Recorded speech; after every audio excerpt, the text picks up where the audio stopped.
अस्सलाम वालेकुम students, I am Ghulam Abbas from पाक जूनियर कॉलेज। हमने प्रीवियस लेक्चर के अंदर स्टडी किया था कि कैथोड रेज़ क्या होती हैं और हमने ये देखा था कि कैथोड रेज़ वो रेज़ होती हैं जो कैथोड से निकलती हैं और एनोड की तरफ मूव करती हैं, तो उनको हमने कैथोड रेज़ का नाम दिया था। आज हम कैथोड रेज़ की प्रॉपर्टीज़ को चेक करेंगे कि सबसे पहली चीज़ हमारे पास है कि कैथोड रेज़ किस तरह से ये एनोड की तरफ मूव करती हैं, इनके ऊपर चार्ज कौन सा होता है, फिर इनकी नेचर किस तरह की होती है, ये सारी चीज़ें आज के लेक्चर में हम लोग डिस्कस करेंगे। फर्स्ट ऑफ ऑल सबसे पहली प्रॉपर्टी है electric and effect of electric and magnetic field कि इलेक्ट्रिक एंड मैग्नेटिक फील्ड अगर हम इलेक्ट्रिसिटी अप्लाई करते हैं या मैग्नेटिक फील्ड वहाँ पे क्रिएट करते हैं उनके रास्ते में जो कैथोड रेज थी, तो वो किस तरह का बिहेवियर शो करती हैं। सबसे पहले हम चेक करेंगे effect of magnetic field. Magnetic field में सबसे पहला जो वर्क था वो एक साइंटिस्ट जिसका नाम था जे पैरन नामी साइंटिस्ट ने 1895 में सबसे पहला एक्सपेरिमेंट किया और इसने सबसे पहले जो है इफ़ेक्ट चेक किया मैग्नेटिक फील्ड का, और इसने कैथोड रेज ली। कैथोड रेज के रास्ते में इसने क्या किया, passed through the poles of the magnet, कि उसके कैथोड रेज के रास्ते में एक मैग्नेट रख दिया और उसने उस मैग्नेट में से उन कैथोड रेज को पास कराया। अब किस तरह से प्रोसेस उसने चेक किया, जब उसने कैथोड रेज को उन पोल्स ऑफ द मैग्नेट के पोल्स में से मैग्नेट में से पास करवाया, तो वो जो कैथोड रेज थी वो कर्व्ड या डिफ्लेक्ट होगी डाउनवर्ड। जो उसने डिस्चार्ज ट्यूब ली थी, डिस्चार्ज ट्यूब में जो पार्टिकल पॉइंट्स थे उसने यहाँ पे इस तरह की एक डिस्चार्ज ट्यूब ली जिसमें ये था कि उसने 3 पॉइंट्स को यहाँ पे मेंशन कर दिया। एक यहाँ पे है 2, पॉइंट नंबर 1 सेंटर में है, नीचे पॉइंट नंबर 2 है और ऊपर पॉइंट नंबर 3 है। अकॉर्डिंग टू टेक्स्ट बुक हम इसको फॉलो कर रहे हैं। अब इसने क्या किया, जब कर्व्ड डिफ्लेक्टेड डाउनवर्ड जो कैथोड रेज थी और वो डिफ्लेक्ट होगी डाउनवर्ड फॉर्म में, नीचे की तरफ डिफ्लेक्ट होगी, पॉइंट 2 के पे जाके इन्होंने हिट किया। ये इसने एक डिस्चार्ज ट्यूब थी इस तरह की, डिस्चार्ज ट्यूब में उसने इस तरह एक स्क्रीन के ऊपर इस तरह के पॉइंट्स बनाए हुए थे कि उसने जब ये मैग्नेट यूज़ किया था, मैग्नेट में 2 तरह के इसने पोल्स यूज़ किए थे। ये एक पोल था नॉर्थ पोल और दूसरा था साउथ पोल। इस तरह से इसने फिर इसको जो है आइडेंटिफाई करवाया। जब वो ये मैग्नेट में से जब इन रेज को पास करवाया तो जो मैग्नेट थी वो साउथ पोल की तरफ जो है वो मूव कर गई, मतलब वो नीचे इस पॉइंट नंबर 2 पे जाके टकराएं। मतलब इससे ये आइडिया साइंटिस्ट के माइंड में आ गया कि कैथोड रेज जो होती हैं इनके ऊपर मैग्नेटिक फील्ड का इफेक्ट होता है। मतलब ये हुआ ये किसी किस्म का कोई ना कोई बिहेवियर लाजमी शो करेंगी। अगर इन पे इन मैग्नेटिक फील्ड का कोई इफेक्ट ना होता तो ये इस तरह डिफ्लेक्ट ना होती डाउनवर्ड फॉर्म में या फॉर्म में, जिस तरह से भी प्रोसेस था इनके अंदर डिफ्लेक्शन का प्रोसेस शो ना होता। जब डिफ्लेक्शन इसके अंदर क्रिएट होगी तो इस तरह एक आइडिया ओरिजिनेट हो गया कि इन रेस के ऊपर मैग्नेटिक फील्ड का इफेक्ट होता है। तो ये कंसेप्ट एक साइंटिस्ट जिसका नाम था जे पैरन, इसने 1895 में सबसे पहले ये कंसेप्ट जो है इंट्रोड्यूस करवा दिया। उसके बाद जब ये कंसेप्ट इंट्रोड्यूस करवाने के बाद साइंटिस्ट के माइंड में एक जो है आइडिया बन गया कि ये जो कैथोड रेज होती हैं, जो कैथोड से निकलती हैं, जब इनके ऊपर मैग्नेटिक फील्ड का इफेक्ट होता है तो इस तरह की इसकी कुछ ना कुछ प्रॉपर्टीज़ इस तरह की होंगी जिनको हमें स्टडी करना चाहिए। तो इसी कंसेप्ट को सामने रखते हुए एक साइंटिस्ट जिसका नाम था जे थॉमसन, इसने चेक किया इफेक्ट ऑफ इलेक्ट्रिक फील्ड। अब जे पैरन ने मैग्नेटिक फील्ड के इफेक्ट को चेक किया, अब जे थॉमसन ने इलेक्ट्रिक फील्ड को सामने रखते हुए भी क्या इनके ऊपर इलेक्ट्रिक फील्ड का इफेक्ट हो सकता है। तो इसने 1895 में इन्हीं कैथोड रेज को पास किया थ्रू द इलेक्ट्रिक फील्ड।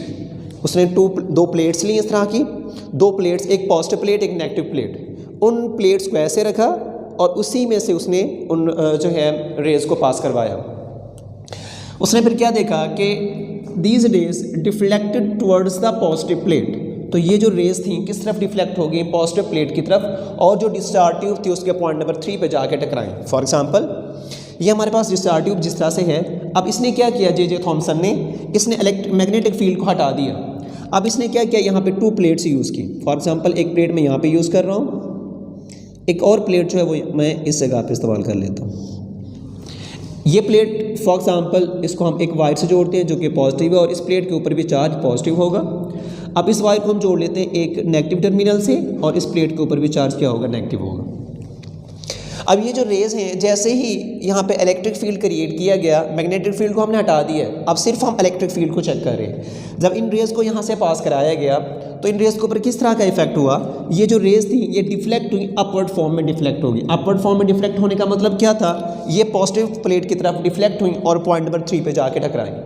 तो इससे ये आइडिया हुआ कि ये जो रेज़ हैं इनके ऊपर चार्ज क्या हो सकता है, नेगेटिव चार्ज हो सकता है। क्यों?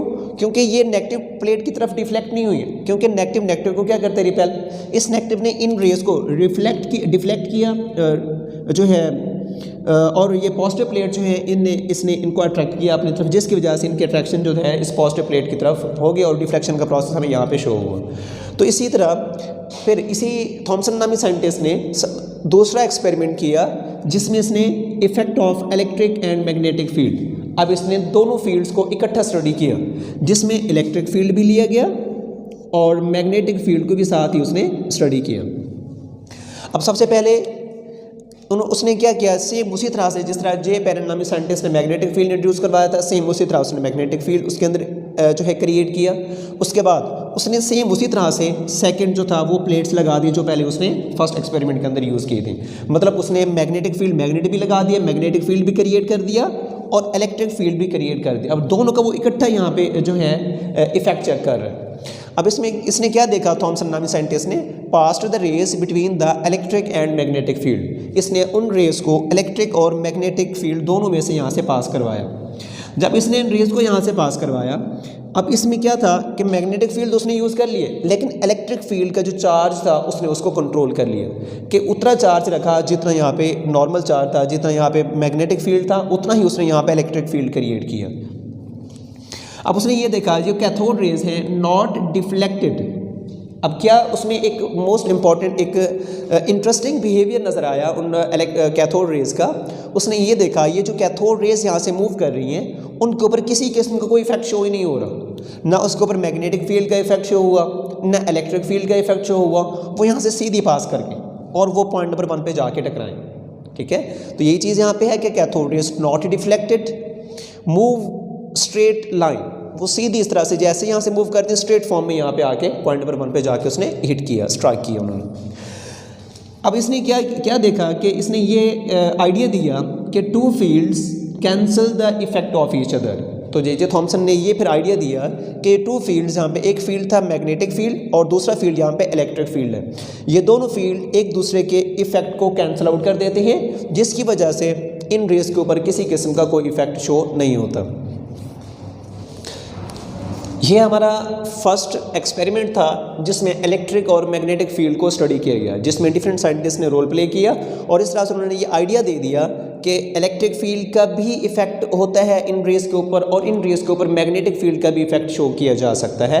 अगर हम दोनों फील्ड्स को इकट्ठी पावर के साथ यूज़ करेंगे तो दोनों फील्ड्स एक दूसरे के इफेक्ट को कैंसिल आउट कर देते हैं और इन रेस के ऊपर किसी किस्म का कोई इफेक्ट शो नहीं होता। नेक्स्ट फिर इसी के अंदर आता है फ्लोरिसेंस। फ्लोरिसेंस का मतलब होता है ग्लो, चमक का पैदा होना, रोशनी का पैदा होना। तो ये जो कैथोड रेज थी ये रोशनी पैदा करती थी, इन डिफरेंट फॉर्म्स में रोशनी पैदा होती थी।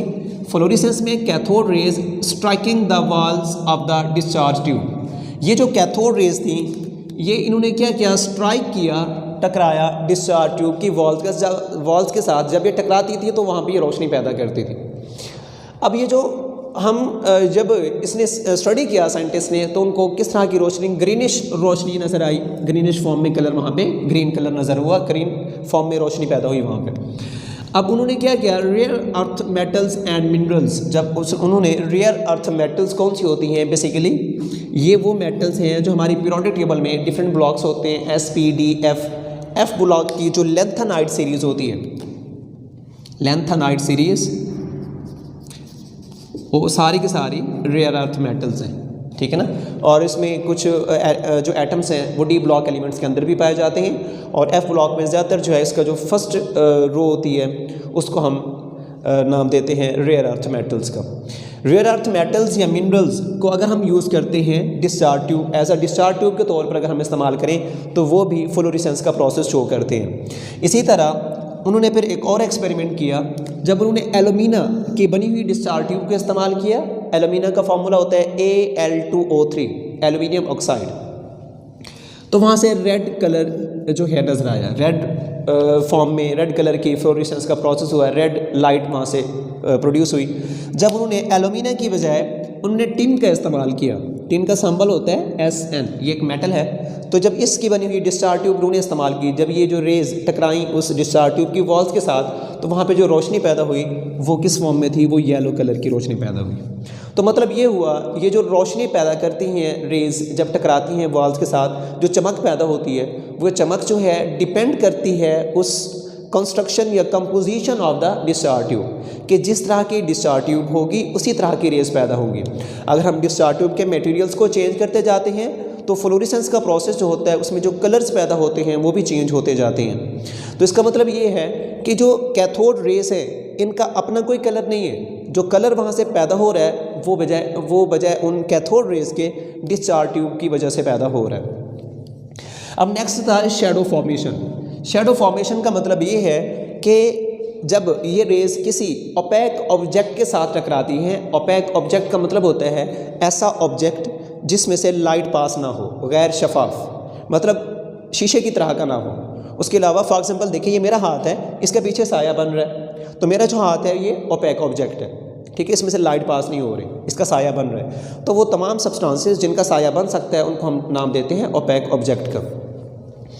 तो उन्होंने ये कहा साइंटिस्ट ने कि जब हम कैथोड रेज़ के रास्ते में किसी ओपेक ऑब्जेक्ट को रखते हैं तो ये उसका साया बना देती हैं। इसका मतलब क्या हुआ, इससे ये साबित होता है कि ये जो रेज़ हैं स्ट्रेट फॉर्म में मूव करती हैं, सीधी लाइन में मूव करती हैं। अब इसमें देखें, फॉर एग्जांपल अगर इस तरह से रेज़ आ रही है, अगर मेरा ये हाथ है तो इस तरह से रेज़ इधर से पास हो रही है, इधर से पास हो रही है, इधर से पास हो रही है, इधर से पास होके जो रेज़ मेरे हाथ से टकरा रही है वो वहीं पर ख़त्म होगी, जो इधर से पास हो रही है वो नीचे यहाँ पर अपनी रोशनी पैदा कर रही हैं, और जो मेरे हाथ पे टकरा रहे हैं वो यहीं पे मेरे हाथ के ऊपर रोशनी पैदा कर रही है, बैक फॉर्म में नहीं जा रही, ठीक है ना।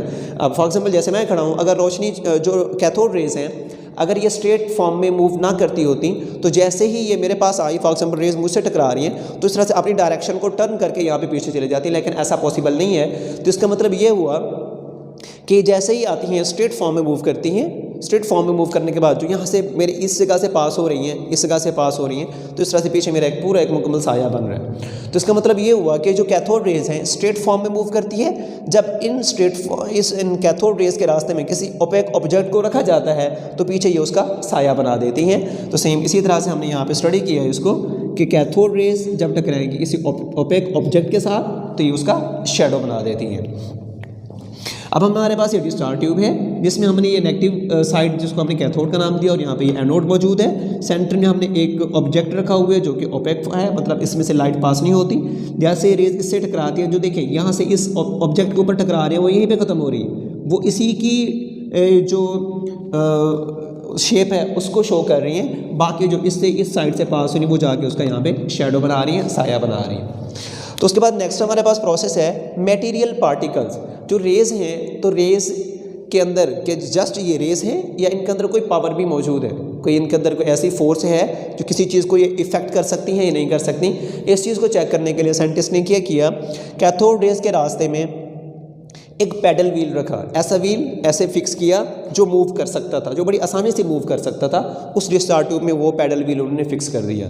तो जब इन रेज़ को वहाँ से पास करवाया गया तो इन रेज़ ने उस पैडल व्हील को ड्राइव करा दिया। मतलब क्या हुआ, वो पैडल व्हील जो था वो मूव करना उसने शुरू कर दिया।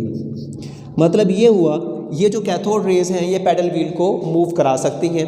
तो जब वो paddle wheel in cathode rays की वजह से मूव करने लग गया तो साइंटिस्ट ने क्या आइडिया लगाया उससे कि रेज़ हैं, जस्ट इनको हम रेज़ का नाम नहीं दे सकते, ये सिर्फ रेज़ नहीं है, क्योंकि अगर ये सिर्फ रेज़ होती हैं तो इनके अंदर किसी किस्म की कोई फोर्स ना होती, इनमें किसी किस्म का कोई मोमेंटम नहीं होना चाहिए था। अब मोमेंटम बेसिकली क्या होता है, मोमेंटम होते हैं हमारे पास is equal to mass multiply velocity. The product of mass and velocity is called momentum. मतलब इसका ये है कि अगर इन रेज़ के अंदर इन रेज़ का कुछ ना कुछ मैस है तो इसी वजह से उनके अंदर वेलोसिटी भी जो है वो इसी वजह से इंट्रोड्यूस होती है। तो मोमेंटम के अंदर मतलब मोमेंटम वो चीज़ें शो करते हैं जिनका मैस हो और जिनकी वेलोसिटी भी हो। तो मतलब ये हुआ, ये हमारे पास नेक्स्ट यहाँ पे मैंने डायग्राम शो की है कि डिस्चार्ज ट्यूब में जब एक पैडल व्हील जो था, जो रोटेटिंग पैडल है, ये रोटेट कर सकते हैं, इसको यहाँ पे रखा। जब इन रेज़ को यहाँ से पास करवाया गया, इन रेज़ ने जब इस पैडल व्हील के साथ हिट किया, स्ट्राइक किया, तो पैडल व्हील को जो है उसको उन्होंने मूव करना स्टार्ट करा दिया। तो इससे ये साबित हुआ कि ये जो रेज़ हैं जस्ट हम इनको रेज़ का नाम नहीं दे सकते, ये जो कैथोड रेज़ हैं इनके अंदर मोमेंटम मौजूद है जिसकी वजह से किसी चीज़ के ऊपर इफ़ेक्ट करती हैं, जैसे कि पैडल व्हील को इन्होंने मूव करा दिया। नेक्स्ट पर उन्होंने एक्सपेरिमेंट किया प्रोडक्शन ऑफ एक्सरेज। एक्सरेज की प्रोडक्शन भी इसी कैथोड रेज़ की मदद से ही हम करते हैं। तो किस तरह से इंट्रोड्यूस करवाया, जब साइंटिस्ट ने क्या किया, कैथोड रेज़ को स्ट्राइक किया किसी हैवी एनोड के ऊपर। मतलब क्या हुआ, एनोड कौन से हम साइड को बोलते हैं, वो साइड जिसके ऊपर पॉजिटिव चार्ज होता है उसको हम एनोड का नाम देते हैं। तो मतलब एनोड एक ऐसा होना चाहिए जिसका मैस बहुत ज़्यादा हो। हैवी एनोड का मतलब क्या होगा कि इस एनोड पे हम एक ऐसी मेटल इस्तेमाल करेंगे जिस मेटल का एटॉमिक मैस बहुत ज़्यादा होना चाहिए। जैसे कि डी ब्लॉक एलिमेंट्स में जो एटम्स मेटल्स होती हैं उनको हम ज़्यादातर इस्तेमाल करते हैं क्योंकि उनके जो साइज़ होता है वो बड़ा होता है और उनका एटॉमिक मैस भी ज़्यादा होता है। तो इसमें हमने जो है एक डिस्चार्ज ट्यूब ली साइंटिस्ट ने। डिस्चार्ज ट्यूब में उन्होंने सेंटर में एक हैवी एनोड लिया, ठीक है ना, जो एक बहुत बड़ी मेटल का हो सकता है, और उसी के सामने इसके एक साइड पे नेगेटिव चार्ज है और दूसरी साइड पे पॉजिटिव चार्ज है, और नेगेटिव चार्ज से ये सोर्स है कैथोड रेज़ का। कैथोड रेज़ यहाँ से निकली और उन्होंने रास्ते में एक कनकेव सरफेस यूज़ की। कनकेव सरफेस का काम क्या था, इसका काम सिर्फ इतना सा कि जितनी कैथोड रेज़ इस तरह से आ रही हैं उनको इसने इकट्ठा कैप्चर करके इकट्ठा इसी एक पॉइंट के ऊपर इंट्रोड्यूस करवाना था, अटैक करवाना था उस हैवी मेटल के ऊपर। इस कनकेव सरफेस ने इन रेज़ को इकट्ठा किया और इस पॉइंट के ऊपर हिट करा दिया। जब इस पॉइंट के ऊपर हिट कराया तो यहाँ से जो है इसी एक मेटल के अंदर, क्योंकि इसके अंदर एटम्स मौजूद है, इसके अंदर किस तरह का प्रोसेस हुआ देखिए इसको। अब इसमें जो इलेक्ट्रॉन्स मौजूद है यहाँ पे फॉर एग्जाम्पल एक इलेक्ट्रॉन मौजूद है। जब ये रेज़ आ रही है कैथोड रेज़, इनके पास एनर्जी बहुत ज़्यादा है तो ये इलेक्ट्रॉन को यहाँ से निकाल देती है, ठीक है ना। जब ये इलेक्ट्रॉन यहाँ से निकल के जाता है तो इसकी जगह पे जब ये वापस आएगा अपने ओरिजिनल स्टेट पे तो यहाँ से वो एनर्जी को रिलीज़ करेगा। ये जो एनर्जी रिलीज़ होगी ये एक इसके जो रेज़ आ रही है इनकी एनर्जी बहुत ज़्यादा होती है, तो एनर्जी के ज़्यादा होने की वजह से ये एक्सरे रीजन में जाके स्टे करती हैं, तो इस वजह से इनको एक्सरेज का नाम दिया गया। ये एक्साइटेशन का प्रोसेस है, इलेक्ट्रॉन एक्साइटेड स्टेट में जाता है और जब वापस डी एक्साइटेशन का प्रोसेस होता है तो वहाँ से जो एनर्जी रिलीज़ होती है तो इसको हम एक्सरेज का नाम देते हैं। इनमें एक थोड़ा सा डिफरेंस है। एक्सरेज हर तरह का एटम जब एक्साइटेशन डी एक्साइटेशन का प्रोसेस करेगा उसको हम एक्सरेज का नाम नहीं देंगे। एक्सरेज के लिए कंडीशन है कि आपके पास मेटल जो है वो बड़ी मेटल होनी चाहिए, ऐसे एटम्स हों जिनका साइज़ बहुत बड़ा हो, और उसमें जो एक्साइटेशन है डी एक्साइटेशन में से जो एनर्जी रिलीज़ होगी उस एनर्जी को हम एक्सरेज का नाम देते हैं। तो मतलब ये हुआ, ये जो कैथोड रेज़ हैं ये जब हैवी एनोड के साथ टकराती हैं तो वहाँ से रोशनी पैदा करती हैं। ये जो यहाँ से रेज़ या रोशनी पैदा हो रही है इसकी एनर्जी बहुत ज़्यादा होती है जिनको हम एक्सरेज का नाम देते हैं। उसके बाद नेक्स्ट प्रोसेस था कि प्रोडक्शन ऑफ हीट, कि हीट की प्रोडक्शन किस तरह से की जा सकती है। कि कैथोड रेज़ ये जब pass the concave surface, cathode rays जब किसी कनकेव सरफेस, जैसा कि हमने यहाँ पे यूज़ किया था कनकेव सरफेस को, इसके अंदर भी ऐसा ही है, जब किसी कनकेव सरफेस से पास होती हैं, स्ट्राइक द प्लेटिनियम फॉइल, जब कैथोड रेज़ को किसी कनकेव सरफेस में से पास कराया जाता है, उस कनकेव सरफेस का काम क्या होगा कि उन रेज़ को उसने इकट्ठा करना है और एक ही पॉइंट के ऊपर अटैक करवाना है। जिसके ऊपर अटैक किया जा रहा है हम आगे प्लेटिनियम के एक फॉइल रखते हैं। जब ये रेज़ उस कनकेव सरफेस से पास होने के बाद प्लेटिनियम की फॉइल से हीट करती हैं तो वो प्लेटिनियम की जो फॉइल होती है वो ग्लो करना स्टार्ट कर देती है, मतलब वो हीटअप हो जाती है और उसी में से हीट रिलीज़ होना स्टार्ट हो जाती है। तो मैंने यहाँ पे इसको शो किया हुआ है कि कैथोड रेज़ प्लेटिनियम फॉइल है, इसमें से पास है और इस प्लेटिनियम फॉइल इसको एक पॉइंट पे हिट करा दिया और आगे हमने रखा हुआ है प्लेटिनियम की एक फॉइल रखी। जैसे ये रेज़ इसके ऊपर हिट करते हैं तो प्लेटिनियम की जो फॉइल होती है वो ग्लो करना स्टार्ट कर देती है जिसमें से यहाँ से हीट रिलीज़ होती है। तो मतलब ये हीट प्रोडक्शन का भी काम करती हैं जो कि कैथोड रेज़ होती हैं। नेक्स्ट प्रॉपर्टी है ionisation of gas. Ionisation of gas का मतलब क्या है कि जो कैथोड रेज़ होती हैं जब वो किसी गैस के साथ टकराती हैं तो उसको आयोनाइज कर देती हैं। तो आयोनाइजेशन का मतलब क्या होता है कि आयंस का बनना। हम यहाँ पे ये वर्ड यूज़ कर सकते हैं कि रिमूवल ऑफ इलेक्ट्रॉन, कि जब भी किसी एटम या मॉलिक्यूल में से इलेक्ट्रॉन्स निकलते हैं तो वो आयंस में कन्वर्ट हो जाते हैं। तो सेम इसी तरह से वही प्रोसेस यहाँ पे अप्लाई करेंगे कि cathode rays ionise the gas और एयर, जो गैस या एयर जिसको हमने डिस्चार्ज ट्यूब के अंदर भरा होता है उसमें से इलेक्ट्रॉन्स को ये निकाल देती हैं, ठीक है ना। अब आयोनाइजेशन का प्रोसेस किस तरह से होगा, जब वो इलेक्ट्रॉन को निकाल देंगे तो वो आयन जो है किस में कन्वर्ट हो जाएगा, पॉजिटिव फॉर्म में। ये इलेक्ट्रॉन निकल गया और ये जो एटम था या आयन जो भी एटम या मॉलिक्यूल जो भी था इसके ऊपर चार्ज आ जाता है फिर पॉजिटिव।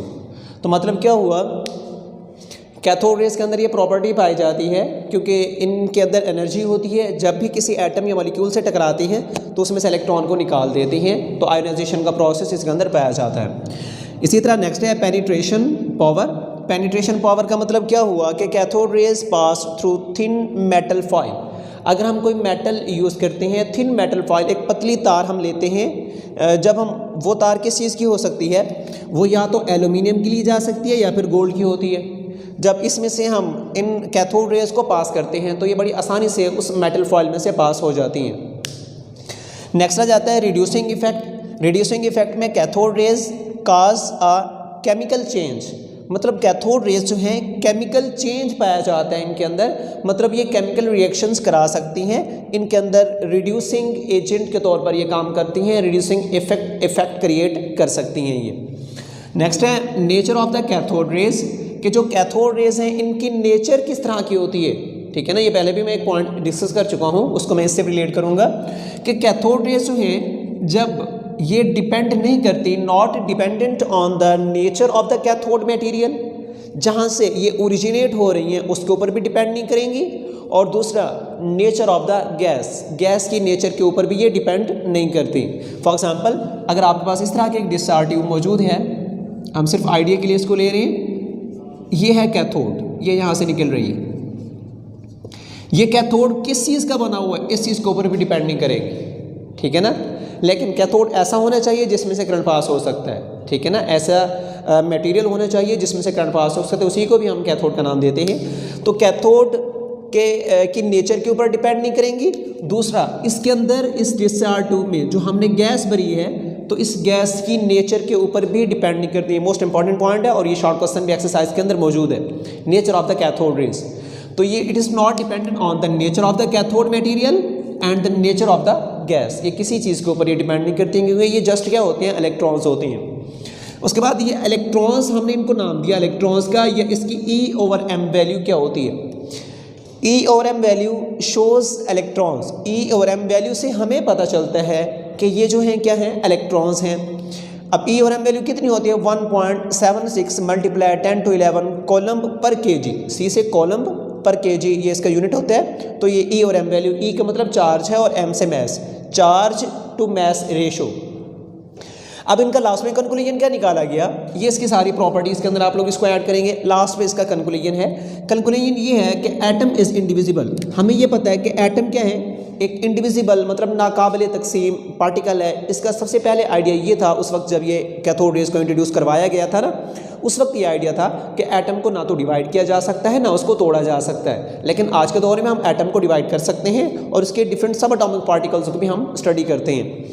तो उस दौर में ये था कि एटम इज़ इंडिविजिबल पार्टिकल, के एटम को तोड़ा नहीं जा सकता। दूसरा ये था electron is the essential part of the matter. जो इलेक्ट्रॉन्स होते हैं किसी भी मैटर का सबसे बेसिक पार्टिकल है, क्योंकि हम इलेक्ट्रॉन की स्टडी कर रहे हैं ना, प्रोडक्शन ऑफ कैथोड रेज या इलेक्ट्रॉन एक ही चीज़ है। तो बेसिक पार्टिकल जो है किसी भी मैटर का वो इलेक्ट्रॉन्स है, क्योंकि सबसे पहले इलेक्ट्रॉन्स जो थे जब डिस्कवर हुए थे तो उस वक्त न्यूट्रॉन्स का कोई कंसेप्ट नहीं था उस वक्त, ठीक है ना। तो उस वक्त ये कहा गया कि मैटर में सबसे बेसिक चीज़ क्या है, इलेक्ट्रॉन्स है। लास्ट में फिर जे थॉमसन ने एक एक्सपेरिमेंट किया। अपने एक्सपेरिमेंट में उसने ये कहा कि कैथोड रेज जो हैं वो नेगेटिवली चार्ज पार्टिकल हैं। ये जे थॉमसन ने अपना जो था एक्सपेरिमेंट्स किए थे, जिसमें उसने इलेक्ट्रिक फील्ड का इफेक्ट चेक किया, फिर इलेक्ट्रिक और मैग्नेटिक फील्ड का इकट्ठा इफेक्ट चेक किया। तो इसके अलावा उसने और भी एक्सपेरिमेंट किए थे। इसके अलावा उसने इसी जे थॉमसन ने E/m वैल्यू को इंट्रोड्यूस करवाया और उसने फिर उसकी वैल्यू भी इंट्रोड्यूस करवाई कि किस तरह से उसकी वैल्यू किस तरह से हम ओरिजिनेट करते हैं। और E/m वैल्यू को यूज़ करते हुए हम इलेक्ट्रॉन्स का मैस भी फाइंड करते हैं। तो उसी कंसेप्ट को सामने रखते हुए एक और साइंटिस्ट जिसका नाम स्टोनी था, स्टोनी नामी साइंटिस्ट ने सबसे पहले जो था उन जो वैल्यू थी ना जो कैथोड रेज थी, कैथोड रेज को सबसे पहले इलेक्ट्रॉन का नाम दिया। ये इलेक्ट्रॉन जो है ये नाम किसने यूज़ किया था कैथोड रेज के लिए, ये स्टोनी नामी साइंटिस्ट ने किया था। और E/m वैल्यू किसने इंट्रोड्यूस करवाई थी, वो जे थॉमसन ने कराई थी। और इसमें ये जितने भी पॉइंट्स हैं वो सारे एक MCQs के लिहाज से भी इंपॉर्टेंट्स हैं और इसके अलावा हमने कैथोड रेज के अंदर जितनी भी हेडिंग्स को स्टडी किया है, हर एक हेडिंग एज आ शॉर्ट क्वेश्चन के लिहाज से इंपॉर्टेंट है। पेपर में इसी के अकॉर्डिंग शॉर्ट क्वेश्चन पूछे जाते हैं। जितनी भी मैंने यहाँ पे हेडिंग्स बनाई थी इस टॉपिक के अंदर, सारी की सारी हेडिंग एज आ शॉर्ट क्वेश्चन के तौर पर पेपर में पूछी जाती हैं। और आपकी बुक में एक शॉर्ट क्वेश्चन आता है पेपर में, एक्सरसाइज में मौजूद है क्वेश्चन नंबर 4। एक्सरसाइज का क्वेश्चन नंबर 4, उसके जितने भी पार्ट्स हैं वो सारे के सारे इसी कैथोड रेज की प्रॉपर्टीज़ से लिए गए हैं। तो आपने ये प्रॉपर्टीज़ बहुत अच्छे से तैयार करनी है। ये एक इंपॉर्टेंट लॉन्ग क्वेश्चन भी है, इसी में से शॉर्ट आते हैं, शॉर्ट भी इंपॉर्टेंट है इसमें से जो पेपर में पूछे जाते हैं।